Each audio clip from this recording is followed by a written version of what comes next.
Welcome back to the deep dive. Today I want to start by taking you completely out of your current environment. Yeah, bit of a mental field trip. Exactly. So whether you are commuting right now or, at the gym or just washing dishes, I want to drop you right into the middle of a dense old growth forest. Think Pacific Northwest, maybe. All right, Pacific Northwest.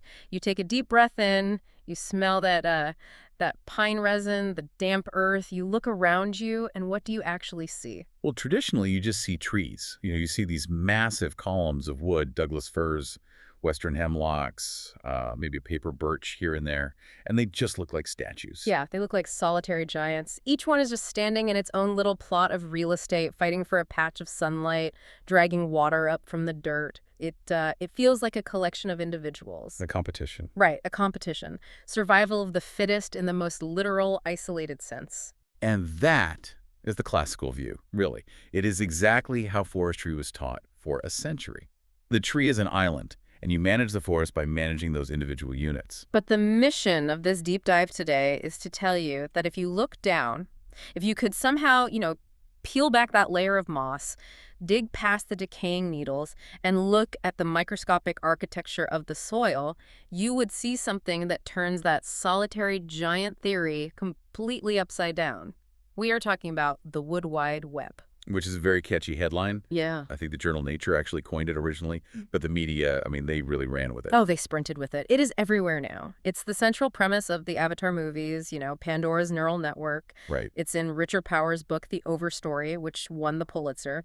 I even caught a reference to it in an episode of Ted Lasso. Oh, the famous socialist forest line? Yes, exactly.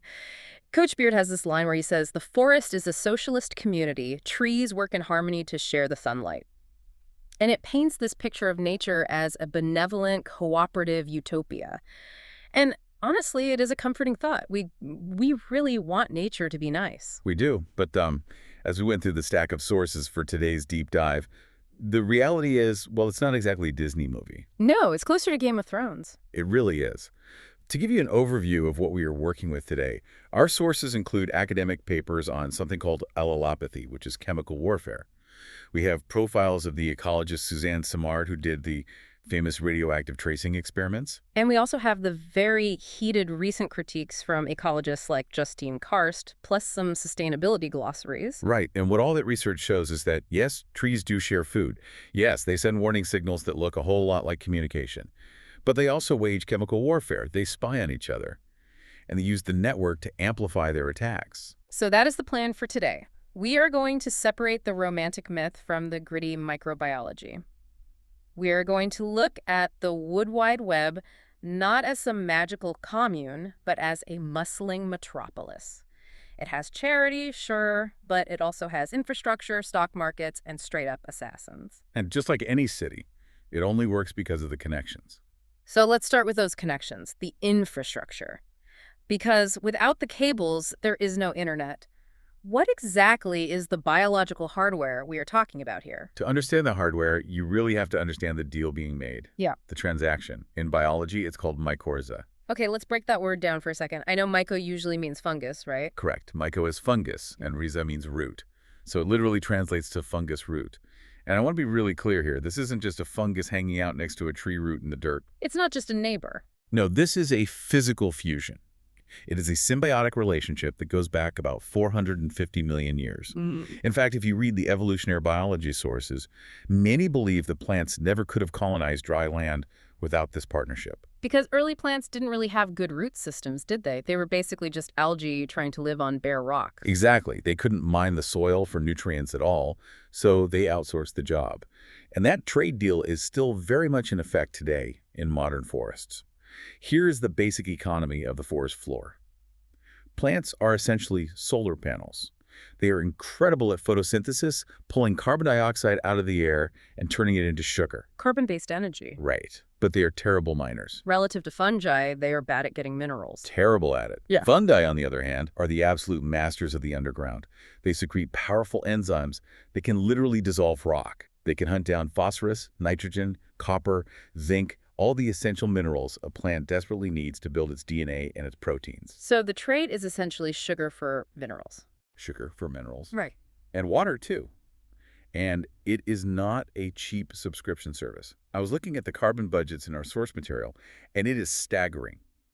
A tree might export anywhere from 20 to 30% of its total photosynthetic energy down into its roots just to pay the fungus. That is a massive tax rate. Imagine if 30% of your gross income went just to your grocery delivery service. You would probably only pay that if the delivery service was the only thing keeping you alive. And for the tree, it really is. Now, this is where we get to the web part of the concept.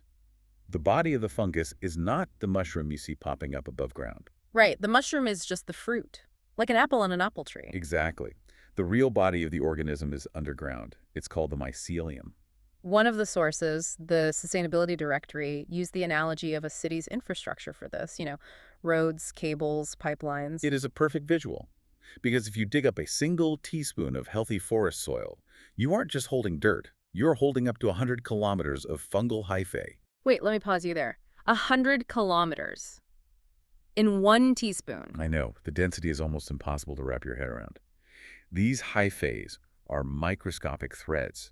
They are much thinner than a human hair, and they are winding through every single tiny pore of the soil. They create a surface area that is exponentially larger than the tree's own roots could ever achieve. And because they grow so extensively, they don't just stop at one tree. They just keep branching out until they hit another root system. They do, and they plug into that one too. So now you have one single fungal individual physically connecting two completely different trees. Yes, that is what ecologists call a common mycorrhizal network, or a CMN. And the sources made a really big deal about the types of connections, because I think in the popular imagination, we just think it's all one generic fungus. But there is a huge difference between the fungi that connect a Douglas fir and the fungi that connect, say, a maple tree or a flower like a marigold. A massive difference. And if you want to understand how the Wood Wide Web actually functions, you have to distinguish between the two main players. There are ectomycorrhizal networks, which we call ECM, and arbuscular mycorrhizal networks, or AM. Let's look at the ECM first, because these are the ones usually involved in those famous mother tree stories, right? Yes. The ECM fungi are the dominant partners in temperate and boreal forests. So your pine, fir, birch, oak trees. The structure of the connection here is really fascinating. The fungal hyphae form this thick sheath, almost like a glove, around the outside of the root tip. So they completely wrap it up. They wrap it tight. But then they send smaller hyphae inwards, pushing between the plant's cortical cells. The key here is they don't break the plant cells, they just weave around them, creating this incredibly intricate mesh inside the root called the Hardig net. A Hardig net. Right. It looks like a microscopic puzzle where the puzzle pieces are the plant cells and the borders between them are made of fungus. And that border is where the nutrient exchange actually happens. Okay, so the ECM uses what we can call the glove and net method. What about the AM fungi? AM, the arbuscular mycorrhizal fungi, are actually much more ancient evolutionarily. They associate with about 80% of all land plants on Earth. That includes grasses, most of our agricultural crops, and trees like maples and redwoods. And these guys are invasive. They do not form a polite sheath on the outside. Oh, they just break in. Their hyphae literally punch right through the plant cell wall. Whoa, they breach the perimeter. They completely breach it. Once they are inside the plant cell, they branch out into these tiny, highly branched, tree-like structures called arbuscules, which is where the name comes from. This invasive structure maximizes the surface area for very rapid nutrient exchange. This is a much more intimate internal connection than the ECM. Why does that distinction matter for the listener to know? Because the Wood Wide Web phenomenon, specifically the long-distance carbon transfer that we always hear about in the news, is mostly observed in those ECM networks. The glove and net types found in the pine and fir forests. The physical architecture of the connection really determines its function. Okay, so we've got the cables laid down. We have the Harding nets installed. We essentially have a physical biological connection between a Douglas fir and a paper birch tree. Now we need to talk about what is actually flowing through those cables. This brings us right to the research that made Suzanne Simard famous, the mother tree. Suzanne Simard. You really cannot overstate her impact on this field. She is a Canadian forest ecologist from British Columbia. She actually comes from a logging family, which gives her a unique perspective. And in the late 90s, she basically changed the game. Let's walk the listener through the experiment that started it all, because good science is so often about a really clever setup. It was a brilliant setup. She wanted to see if trees were actually sharing resources in the wild. So she went out into the forest and found pairs of trees, specifically Douglas fir and paper birch, growing right near each other. She put big plastic bags over the trees, Just completely sealed them off from the outside air. sealed them off. Then she injected radioactive carbon isotopes into the bags. She gave the Douglas fir carbon-14, and she gave the paper birch carbon-13. Just for the non-scientists listening, why use two different isotopes? What does that do? Think of it like putting a different colored dye into the water supply of two different houses. Carbon-14 and carbon-13 act chemically, just like normal carbon. The tree breathes it in, uses photosynthesis to turn it into sugar, and doesn't know the difference. But because they are isotopes, you can detect them later using a Geiger counter or a mass spectrometer. It allows you to trace exactly where that specific carbon came from. So she tags the carbon, she waits a while for the trees to process it, and then she checks the trees. What does she find? She found that the carbon moved between the trees. The radioactive carbon from the birch showed up inside the fir tree, and the carbon from the fir tree showed up inside the birch. They were literally swapping food. But it wasn't just random swapping, was it? The sources point out there was a very clear seasonal logic to the trade. This is the part that feels a bit like a stock market. In the summer, the birch tree is fully leafed out. It is photosynthesizing like crazy. It is what we would call carbon-rich. Meanwhile, the fir tree, which is much shorter and growing in the shade of the big birch, is carbon-poor. So in the summer, the net flow of carbon went from the birch to the fir. The birch is basically subsidizing its shaded neighbor. Right. But fast forward to late autumn. The birch loses its leaves. It goes dormant for the winter. It has zero income. The fir tree, being an evergreen, still has its needles. It is still photosynthesizing. Suddenly, the flow reverses. The fir starts sending carbon back to the birch. It's a loan system. I will support you in July, and you support me in November. That is the interpretation that completely captivated the world. And Simard took it a step further with the mother tree concept. Her data suggested that the biggest, oldest trees in the forest, which act as the central hubs of the fungal network, were connected to hundreds of younger trees. And, crucially, that they could distinguish their own kin. Let's highlight this specific data point because it's wild. It says a mother tree sends more carbon to its own genetic seedlings than to a stranger's seedling planted right nearby. Yes. The research even suggested that these older trees would reduce the spread of their own competitive roots to give their offspring a little extra elbow room underground. This is exactly where that Ted Lasso quote comes from. It looks like a family. It looks like socialism. From each according to his ability to each according to his need. It is a beautiful idea. But, and here comes the pivot for this deep dive, we need to apply some critical thinking to this. The source material from 2023, specifically the meta-analysis by Justine Karst, suggests that we might just be projecting our own human morals onto basic physics. We absolutely are projecting. To understand what's really happening, we need to talk about source sink dynamics. Let's unpack that, because the word sharing heavily implies intent. It implies a choice. But source sink implies mechanics. Exactly. Let's use an analogy. Imagine two balloons connected by a plastic tube. If one balloon is completely full and under high pressure, which is the source, and the other is totally empty and flaccid, which is the sink, the air is automatically going to flow from the full one to the empty one.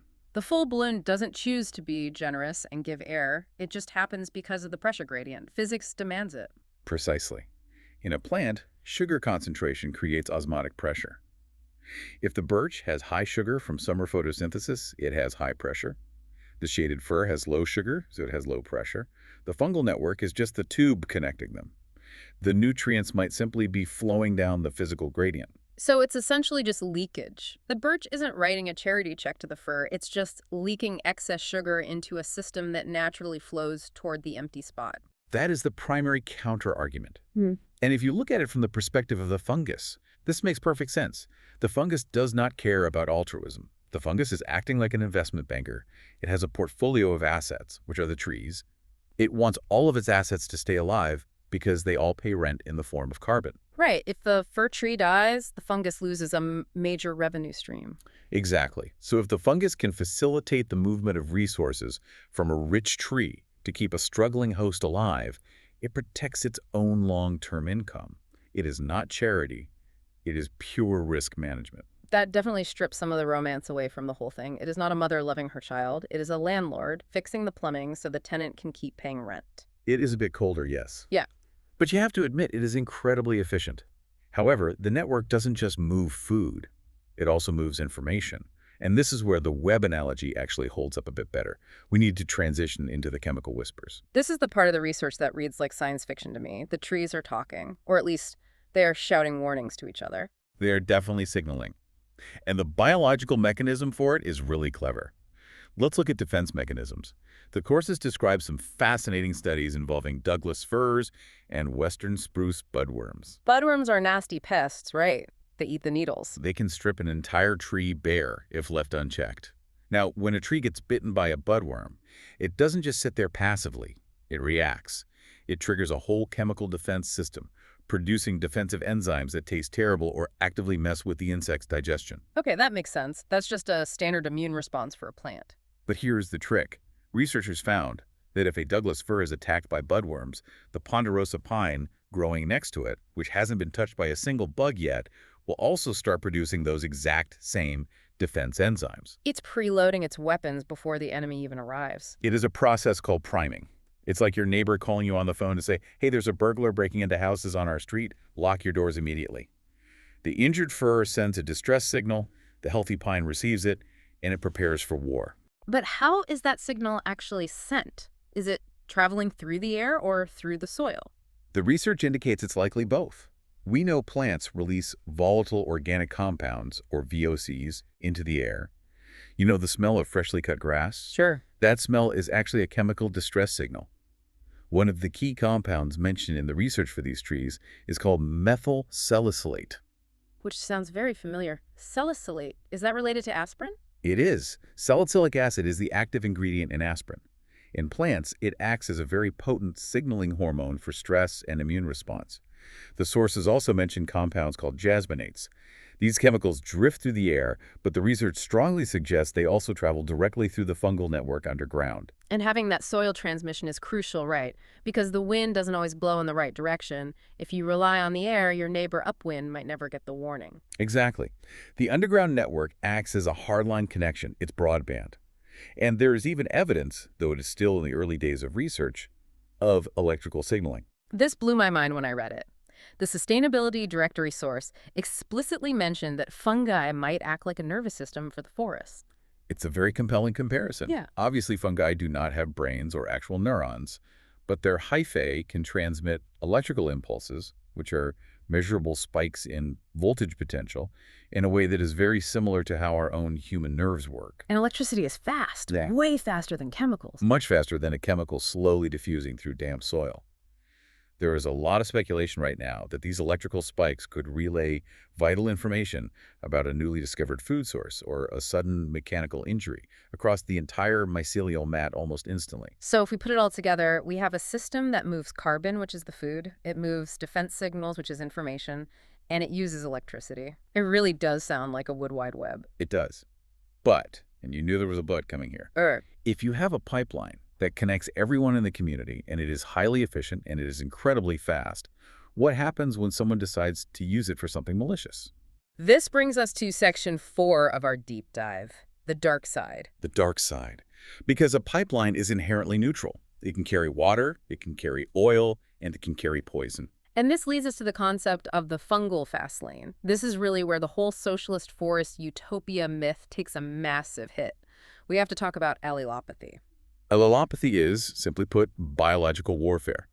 It is the phenomenon where a plant produces specific chemical toxins designed to inhibit the growth of, or outright kill, its neighbors. Black walnut trees are famous for this. If you try growing tomatoes under a black walnut tree, just watch them die. The tree poisons the soil.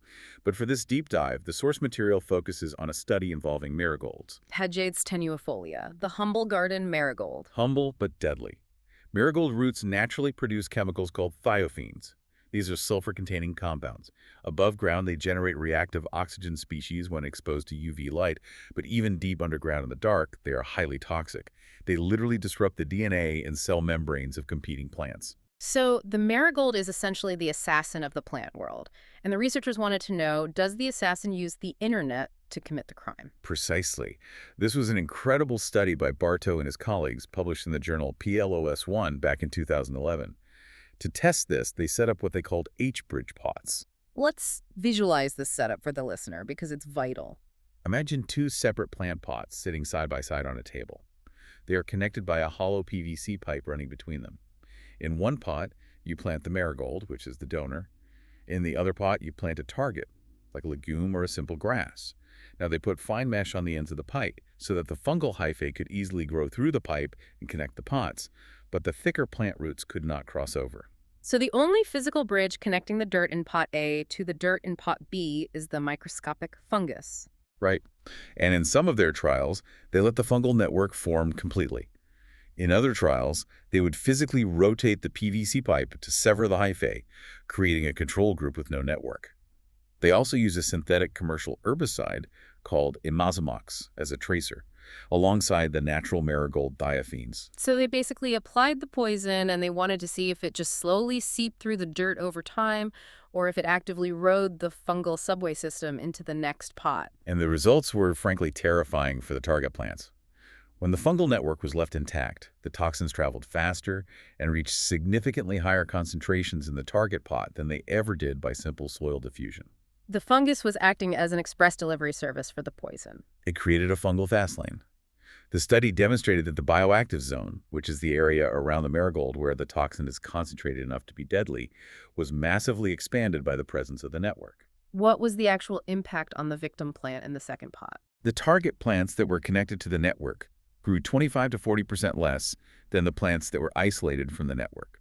That is massive. That is the difference between thriving and being severely stunted. It is a devastating impact.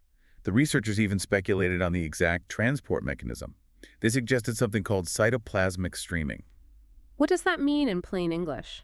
It is the active, continuous movement of fluid inside the living fungal cell. It implies that the fungus might actually be sucking the marigold's toxin inside its own hyphae and actively pumping it down the line to the other side. But why? Why on earth would the fungus help the marigold kill a neighbor? We just established that the fungus acts like a banker that wants a diverse portfolio of healthy trees. Why help assassinate one? That is the million-dollar evolutionary question right there. It could just be an accident. The fungus naturally absorbs small molecules and moves them around, and the poison just goes along for the ride. Or there is a more cynical theory. It could be that the marigold is acting like a sugar daddy. Explain that dynamic. If the marigold is a highly productive plant, and it's providing a massive surplus of sugar to the fungus might prioritize that specific relationship. If the marigold wants to clear the surrounding area of competitors so it can get more sun and water, the fungus actively helps. Because a bigger, stronger marigold means a bigger, stronger sugar supply for the fungus. That is incredibly ruthless. It is not a community garden at all. It is a cartel. It strongly suggests that the network itself is not a moral agent. It's just infrastructure. It amplifies everything. It amplifies cooperation, yes, but it equally amplifies brutal competition. And this duality, the benevolent mother tree versus the cartel assassin, this leads us perfectly into the current scientific controversy. Because for the last 10 or 15 years, the general public has really only heard the mother tree side of the story. But recently, the pendulum in the scientific community has swung back hard. We need to talk about the Great Debate. And this really centers on the 2023 paper by Justine Karst, which appeared in Nature, Ecology, and Evolution. First, let's clarify the methodology. Her paper is a meta-analysis. What does that actually mean? A meta-analysis is essentially a study of studies. Karst and her team didn't just go into one forest and run one experiment. They systematically gathered data from hundreds of previous peer-reviewed papers on common mycorrhizal networks to see what the overall aggregate evidence actually says. And their ultimate conclusion was a bit of a buzzkill for the fans of the Wood Wide Web. It really was. They argued that the concrete evidence for these networks actually benefiting trees in the wild is quite thin. And they coined a fascinating term for why we all believe otherwise: positive citation bias. I think this is a really important concept for anyone trying to understand how media and science interact. How does positive citation bias actually work? Basically, scientists are human beings. They love a good narrative. If a paper comes out saying, hey, we found evidence of trees actively helping each other through a fungal internet, that paper is exciting. It gets cited thousands of times by other scientists. It ends up in popular books like The Overstory. It ends up in TV shows like Ted Lasso. But if a paper says, we looked for a connection and we didn't find one, or we found a physical connection, but it didn't actually seem to help the seedling grow any better. Exactly. That paper's boring. It gets ignored. It doesn't get cited.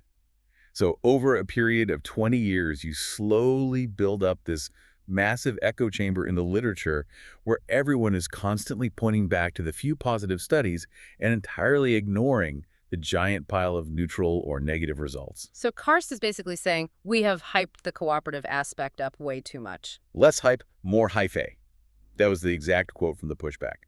Her main critique is that out in the wild, in an actual messy forest, it is almost impossible to definitively prove that a seedling is surviving because of the network. Right, because of confounding variables. If I am a tiny seedling growing right next to a massive mature tree, maybe I am doing well because the big tree is physically blocking the harsh wind. Or maybe the soil chemistry is just naturally better in that specific spot. Or because the big tree has deep tap roots that draw up groundwater, which humidifies the local soil for everyone around it. Exactly. There are a dozen confounding variables. Now, Suzanne Simard, for her part, fiercely defends the mother tree concept. She points out quite rightly that field research is incredibly difficult. You cannot easily isolate variables in a real forest the way you can in a sterile laboratory pot. She argues that reducing a complex living ecosystem down to isolated data points misses the forest for the trees, literally. She firmly believes the holistic view is correct, even if the specific mechanical pathways vary. It feels like a classic clash of scientific philosophies. It's the splitters versus the lumpers. You have the rigorous data hawks demanding perfect proof versus the systems thinkers looking at the emergent properties of the whole forest. It is exactly that. But as impartially as we can look at this, I think the major takeaway for the listener isn't that the network is fake. We know the network exists. That is physical fact. We know the carbon moves. We know the chemical signals move. The fierce debate right now is just about the magnitude of the effect. Is this fungal sharing the primary driving force of the entire forest ecosystem? Or is it just a minor secondary feature? And regardless of the exact magnitude of the sharing, the biological mechanism itself offers some huge lessons for us humans. Section 6 of our outline looks at the broader implications. How do we actually use this knowledge? Well, if you look at the sustainability directory source we pulled from, the fungal network is presented as the ultimate model for biomimicry. Biomimicry, that's mimicking nature's designs to solve complex human engineering problems. Exactly. Think about our current human power grids. They are highly centralized. You have a massive power plant, and then miles of fragile wires running out to individual houses. If a storm takes out the main plant or a key substation, everyone goes dark. It's brittle. But the fungal network is completely decentralized. Completely. There is no central brain. There is no headquarters making decisions. Yet it effortlessly solves incredibly complex distribution problems. It moves resources from sugar-rich areas to sugar-poor areas instantly, based purely on local gradients. If a beetle severs one root, the network just reroutes the flow around the damage automatically. So a truly resilient smart grid for human electricity should look more like mycelium. That is the goal. Imagine solar panels on every single roof acting like the individual trees, feeding energy back into a decentralized mesh network that distributes it locally to whoever needs it at that exact second. It would be resilient, self-healing, and highly efficient. And there is the circular economy aspect mentioned in the sources too. Fungi are the ultimate recyclers. In a healthy forest, there is no such thing as waste.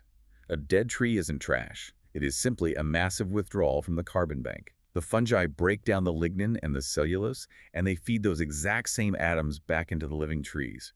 Our human economy is entirely linear. We take, we make, and we waste. We desperately need to learn how to close the loop, just like the fungi have been doing for millions of years. Finally, we have to talk about the conservation angle. Because we have detailed maps of the stars in the sky, we have topographical maps of the ocean floor, do we have a map of the fungal networks right beneath our feet? We are only just starting.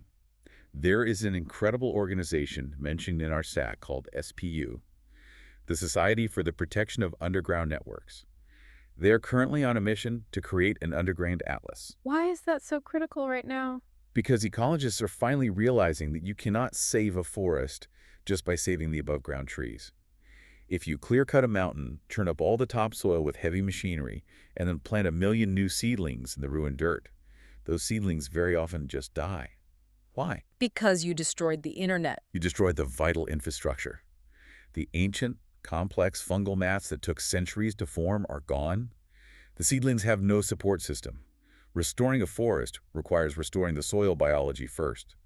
SPUN argues that we need to identify and protect the underground hotspots of fungal biodiversity, just as aggressively as we protect the Amazon rainforest or the Great Barrier Reef. It really changes how you see the ground beneath your feet when you go for a hike. It permanently changes your perspective. So let's bring this deep dive home. We started out today with a mental walk in the woods. We looked at the towering trees and we saw solitary individuals fighting for light. Then we dug down and we saw a network. We saw a 450 million-year-old trade agreement. We saw a bustling, chaotic metropolis under the dirt. We saw that it is not just a peaceful hippie commune. It is a place of incredible, ruthless efficiency. It has mother trees that might be funneling carbon to their kids, but they are also definitely just managing the risk of the whole system. And it has botanical assassins using the exact same fungal pipes to actively poison their enemies. And honestly, I think that complexity is so much better than the myth. If the forest were just a pure socialist paradise where everyone always shared perfectly, it'd be a nice idea, but it would feel kind of flat. The fact that it is cooperative and competitive, that it involves long-term trade, calculated risk, chemical war, and shifting alliances, that makes it feel truly alive. I agree completely. And more importantly, that complexity is what makes it so resilient. A biological system that can handle ruthless assassins and vital charity at the exact same time is a system that can survive an asteroid impact. It survives the chaos because it fundamentally is the chaos, just highly organized. I love that. So the next time you walk through a forest and you step on a patch of soft moss, I want you to remember something. You are standing on top of the most complex, ancient social network on planet Earth. And underneath your boot right now, something is probably trading sugar, shouting a chemical warning, or loading a weapon. Let's just hope they aren't plotting against us. I wouldn't bet on it. Thanks for listening to this deep dive. We will see you next time.